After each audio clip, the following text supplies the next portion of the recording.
Friends, today is Sunday, the 15th of November. We're back in the cathedral, and actually it's Saturday afternoon in preparation for Mass this evening, the first Mass of this 33rd Sunday of Ordinary Time. Dark and stormy outside, a little cool here in the cathedral as well. But we have a gospel today, the parable of the talents, the parable that we are familiar with. A rich man, who is Jesus, entrusts his wealth, and by that we mean his divine life, entrusts his wealth to his servants, you and me. And he goes on a journey, which is now, and that journey is the in-between time, the in-between between the first coming of Jesus and his second coming, or coming in glory. And each servant is given an amount that corresponds to his ability. 5 talents, 2 talents, 1 talent.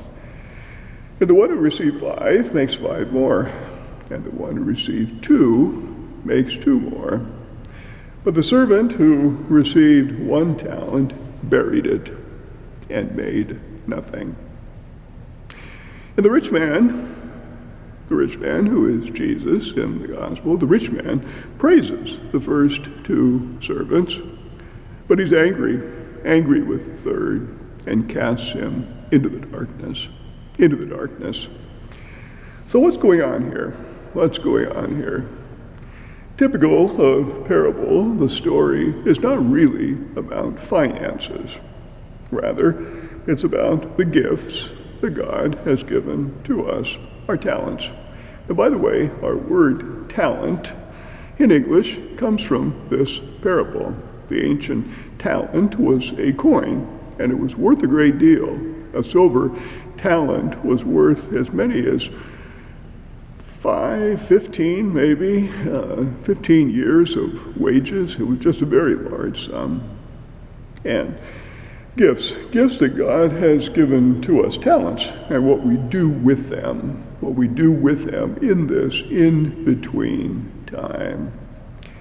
And what we see, frankly, is a business model in the parable, a business model, in investment, risk, and return. A business model. You make an investment, which is a risk, and it comes back to you. There is a return. The parable basically tells us that this business model works for us in the spiritual life as well. And we call this model the law of the gift. And I've spoken on that law of the gift before. The law of the gift. In its simplest forms, it means this: the life of God within us, the divine life, increases only to the extent that we share it. The life of God within us only increases to the extent that we share it. Okay? Invest it, we might say. Let me expand a bit on that. Each of us are made in the image of God. All of us made in the image of God, which is to say, we are made for self-giving love, like God, made for self-giving love, not self-getting love, self-giving love. And what do we give when we give this self-giving love? And what does that self-giving love consist? We give what God gave us. And what does this self-giving love consist? We give what God has given to us. Our minds, our hearts, our abilities. Minds, hearts, abilities. And when we use these gifts for others, when we invest them, we might say, when we use these gifts for others, then they return to us 100-fold.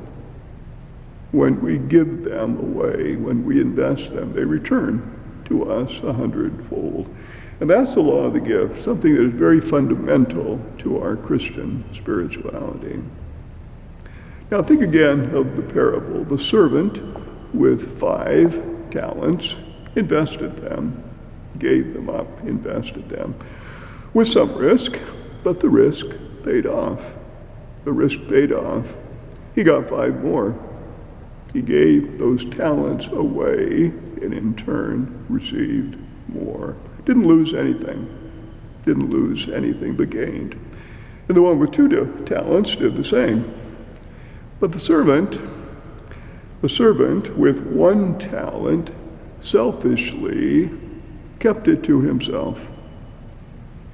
No risk, no gain.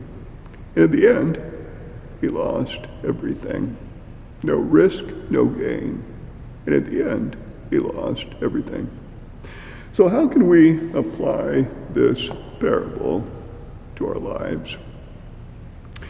Think about the talents and the gifts that you have. You know, we don't often do that. What am I good at? What can I do? What are the talents and the gifts that God gave to me? I'm a good teacher, for example. I'm a good plumber. I'm a good electrician. I'm a good listener. I'm a good lawyer, a good doctor, a good builder, a good investor, maybe a good dad, good mom, good grandmother, and so on. All of us have many gifts. All of us have many gifts. And when we use those gifts for others, we never lose them. We never lose them. In fact, our gifts only increase. The law of the gift. And perhaps we see that most clearly when we think of the gift of love. Think of the gift of love. I like to think that all of us possess that gift of love. And when we give our love away, we never lose it. In fact, it multiplies and multiplies. And the more we give away, the more that is returned to us. The law of the gift. But what if we don't use our gifts? What if we don't use our gifts? If we don't use our gifts, we commit what we call the sin of omission.